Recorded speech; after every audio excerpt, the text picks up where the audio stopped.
Değil mi? Hanımların hepsinin ellerine kollarına sağlık efendim. Zaten 35 dakikada bileziklerini gözümüze sokmaktan çayımızı içemedik.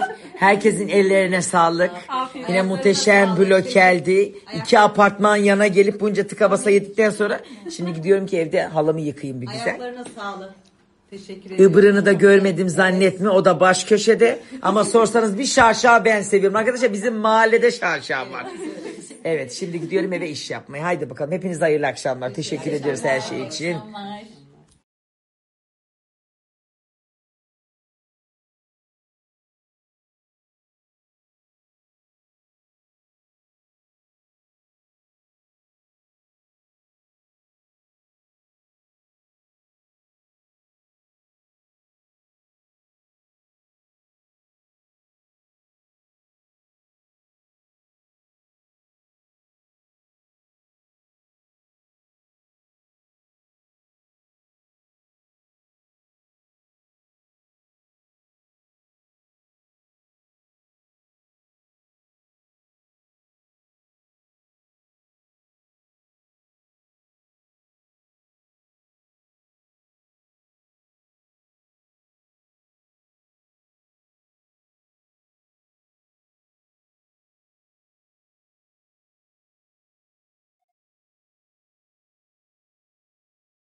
Verdi kızım onu sana?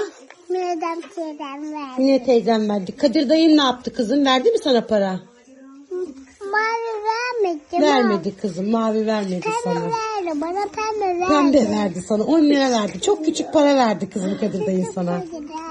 Kocaman vermedi. Kocaman verdi.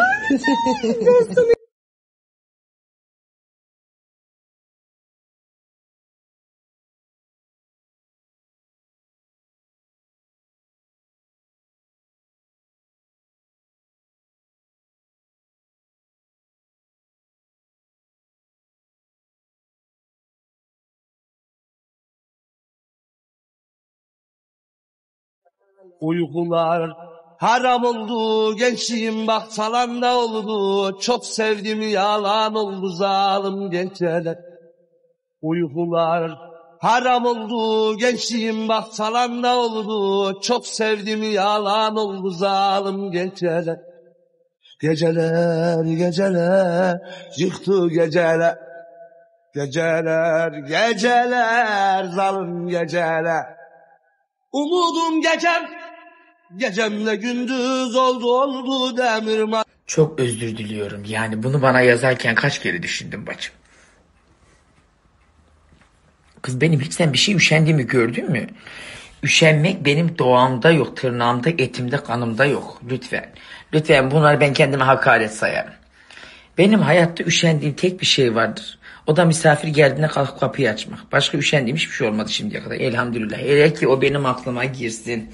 Eğer ki o benim beynime düşsün. Ben onu yapmamış yatabilir miyim acaba? Allah sen bilirsin. Bak içtim öyle ızıcık nayle güzel olmuş bir mercimek çorbası. Şimdi öyle ızıcık başımı yastığa koydum mu ben yattım, sen kaldır Allah, kaldırmazsan dilimle inim hanımla gönder Allah. Mercimek çorbam da güzel olmuş. Ben bayılıyorum ya esnaf tarzı mercimek çorbasına. 1,5 bardak mercimek, birazcık da su. Hafif kaynasın, tıkırdasın, oynasın. Vur blender'a bızık bızık. Oh, tabakta sıcak sıcak. Oh.